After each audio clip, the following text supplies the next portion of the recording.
fireside chat talking about public administration and social entrepreneurs, how collaborative innovation redefine the game. And I would like to welcome on stage to a very good two friends of mine, which is Jordi García Brustenga from ENISA, and the conversation is going to be guided and moderated by Rocío Suanzes, Director of Govtech LATAM, and by BID Lab. So the floor is yours, Rocío and Thank Jordi. you. Well, thank you, Nacho, and welcome, Jordi, to this fire chat. And it's a pleasure to be talking to you finally in person, no? And having this time to debate over such not that typical topic, no? In this type of events, public administration and social entrepreneurs, and how this collaboration can finally redefine the game. For those who don't know me, I'm a former social entrepreneur myself, and nowadays I'm leading Govtech LATAM, a program led by IDB Lab and the University IE to apply open innovation in 10 cities. And I also led, and that's where we met, Govtech Lab Madrid, which was the first Govtech laboratory in Spain. So in these programs, we try to foster Govtech ecosystems, aiming to bring startups, scale-ups, and SMEs to public institutions, as you know. And I want to introduce a bit this conversation first, because we all want to know about ENISA. But we all know, like, all these problems faced by governments nowadays are very complex. And traditional ways of operating are not enough to solve them. We know public policies also are crucial in fostering this entrepreneurship and addressing social and environmental challenges at all levels, national, regional, and local. So institutions as ENISA are key players in these ecosystems around the public sector, right? And since you're financing some of the best solutions to solve these huge public, social, and environmental problems. The question for me is, how do we leverage those collective wisdom of these entrepreneurships and scale their solution, no, to the big markets and even public sector? So, because, well, we know, and we're going to talk about laws and policies and how these efforts are crucial to scale the solutions. No? It's not only them and that their solution is okay, but the processes and everything is settled so they can work with it. So from your perspective as ENISA, what are your thoughts about the importance of promoting these public and private alliances and how to engage with entrepreneurs? How is ENISA working towards this, and any activities? And we were talking in the previews about this new law and a lot of things that ENISA is doing towards this. Okay, good morning to all. Thank you to the organization. Thank you, Rocío. It's a pleasure to share these thoughts with you. ENISA is the public agency for Spain, for startups and innovative SME. And for more than 23 years has been giving participative loans to startups and also to innovative SME. And for example, this last year, it was there were 650 loans for more than 100 million euros. So we are repeating each year the same scheme of policy instrument that is useful, because 2,000 startups ask for this loan during each year. And the news from last year was that Spain published a new startup law that is a pioneer in Europe. We are talking with our colleagues in our countries, and it's the first time that we certify the startups in order to benefit, especially tax benefits, but also, for example, to attract talent from outside Europe.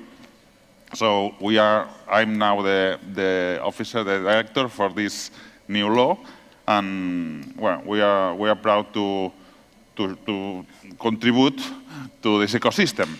And then answering your question about this collaboration with the private and with the ecosystem, I have to say that we only arrived to these numbers going through these agents in the ecosystem. The ecosystem it's critical. Without the agents in the ecosystem, we cannot arrive. We have more or less 600 organizations in collaboration, and we make agreements, we sign agreements with the technological parks, with regional agencies, with the association of startups, and we can arrive to that. And just to finish this question, I have to explain how we understand this ecosystem, because everybody talks about ecosystem, entrepreneurship ecosystem, startup ecosystem, but we don't open the question, no? It's very different from the innovation system. The innovation system is top-down, is based on public money, because are the R&D projects that are financed. And this is very well organized, and I think that for a lot of years has worked well. The startup ecosystem is very different. It's based on persons and people, not in projects. It's based in local relationships, not national relationships. It's private money. It's led by business, by teams of people like this that we have seen. So it's very, very difficult or impossible to manage. This ecosystem runs alone with a lot of interest, no?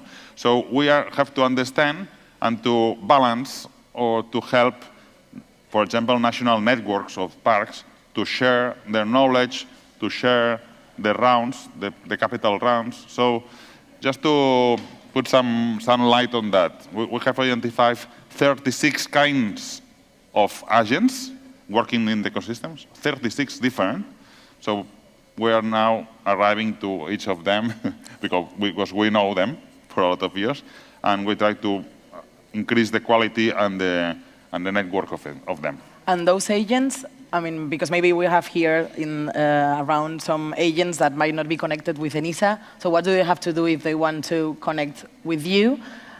In order to show their startups, or even if they're a startup, and propose maybe to ENISA. ENISA, after the meeting, we can. Okay, they can talk to you. We can go to and send me a mail. I'm the director of startup ecosystem, so I'm the one doing these agreements with the agents, and also with the certification of startups, and also giving the visa to entrepreneurs, to international agents. So I'm the one here. But I have been, during 4 years, the operations manager for the loans. So it's easy to access to the website where the data is there. Basic data is, and then we can share questions without any problem. Okay, so startups, Jordi is the person, and he knows everybody in the ecosystem, right? Because you said, and I had here written down that you've given 80,000 loans to startups, to 70,000 companies, and invested 1.2 million euros. So that's like everybody, no? You've contacted everybody in the ecosystem, so you know everyone.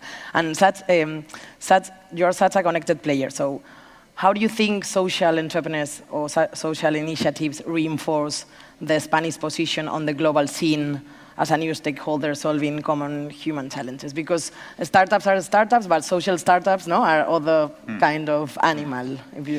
Yeah, I have to say, my opinion is that there is not a clear frontier between social entrepreneur and the normal entrepreneur. Okay. Because for me, any legal entrepreneur is impactful, has the impact in the ecosystem. So is giving employment, is giving wealth, activity in a territory, no? Mm-hmm. So for me, is this. Another thing that we have seen from 10 years ago to now is that before the entrepreneur was the one launching new things. The new things were coming from these entrepreneurs. Now, they are coming with the good things. So they are selling, you are selling. I'm the one with the more healthy or more sustainable. So they are selling this goodness, not the newness. Okay. I think it's, I think in general, not only social, okay? And the last thing that I want to say is that from the public, we were used to work, especially in fixing markets. When the market does not give the private sector does not give solutions to the entrepreneurs, here comes the public to cover this micro failure. For example, the first capital you need for starting.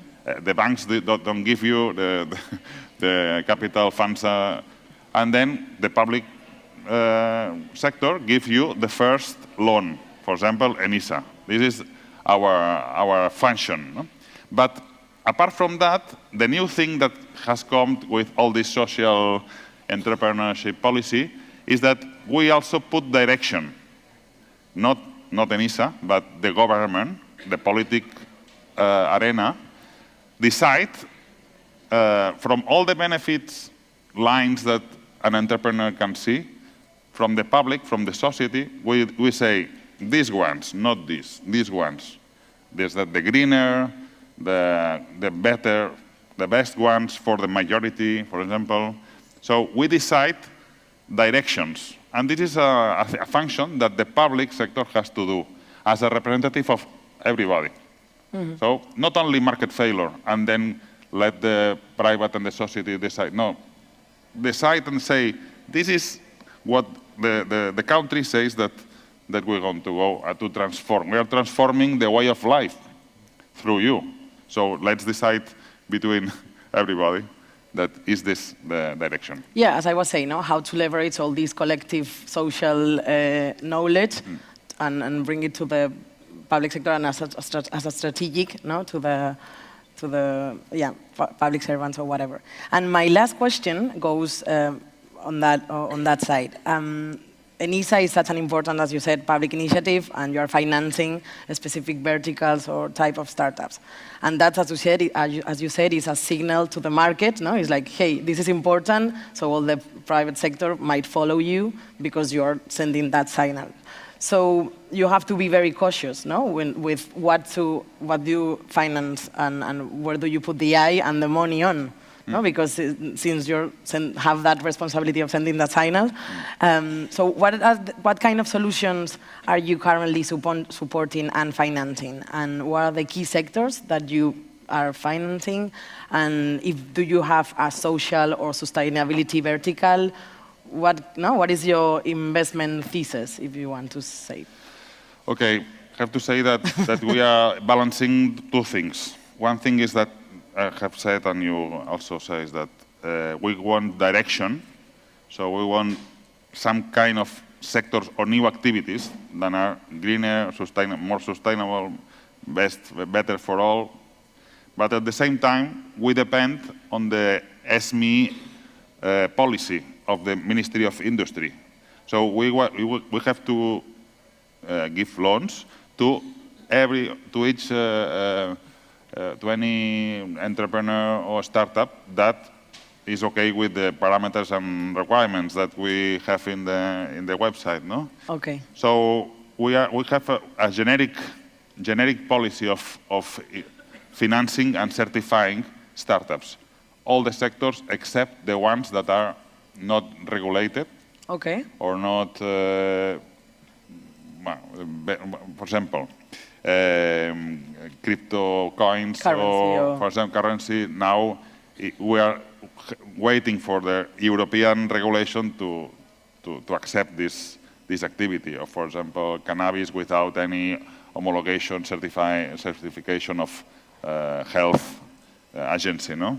So apart from that, we give in a generic scope of sectors. Apart from that, we started 3 years ago to launch new participative loans lines with a vertical orientation. For example, Digital Women is only for business led or owned by women, and it has been very successful. It's the same characteristics of the loan, but visibility of the segment of entrepreneurs, of startups, is important for the awareness, to be inspirational for this segment. The other, agri-food sector. We understand in Spain, but also in a lot of countries, that is a traditional sector that needs some incentive to invest in innovation, to digitalize all these things. No? So we are, together with the Ministry of Agriculture, we launched this new line, and it has been also a success, and it's open for some years from now. And the third one is for cultural and creative industries. It's another important sector that is based on traditional in the most part of it. More traditional. I'm not thinking on return on investment and innovation. So this line wants to awake this kind of thoughts in the sector, and part of them scale and be innovative and have success in a global world. So they are, and we will have some more. No? Okay. So verticals for some years, we open the line for 3-4 years, and we come back to the generics. Okay. Line. No, and as you said, for me, innovation has to have some positive impact. If not, it's not innovation. So I think being a generalistic fund, if you find something innovative, then it's making an impact. So I think that's great. Okay, so we have, I think, a couple of minutes more. Maybe you want to put some light on this new law of startups that I think all entrepreneurs here want to know more about. A bit of the, what are the highlights of the law, or the most, because you mentioned a bit, but to be more detailed. Well, it's a new law that is oriented. The objective is not only for the entrepreneur and the tax that he or she has. It's also for the investors. For example, international investors had very quick acceptation of the investment, and also very good tax deduction. It's 50% until 100,000. So it's good. We have also, for example, we have now trying to certify as startups, some startups waiting the certification to let the investors enter. So I think it's well received. And then also for the workers with stock options, deductions, and long-term benefits, and also for the managers of funds, of the capital funds and the gestoras. No? Okay. So this is good.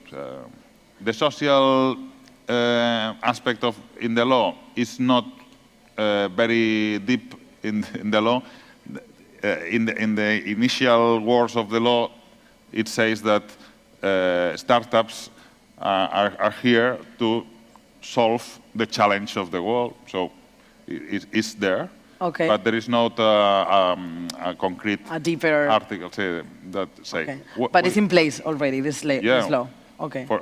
And we are, for finishing, in ENISA, together with the 17 regions of Spain, we are working in a recognition, like a prize, for the top 101 social entrepreneurs. Okay. We will start this next year. Wow, that's interesting for the entrepreneurs here. For the first time, we have developed an instrument, not only to evaluate innovation and scalability, but also social impact.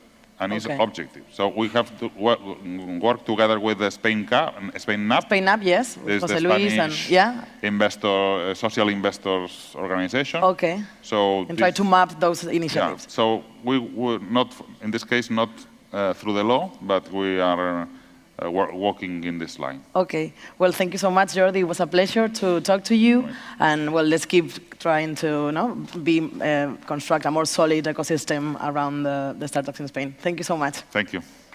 Thank you. Thank you, Jordi.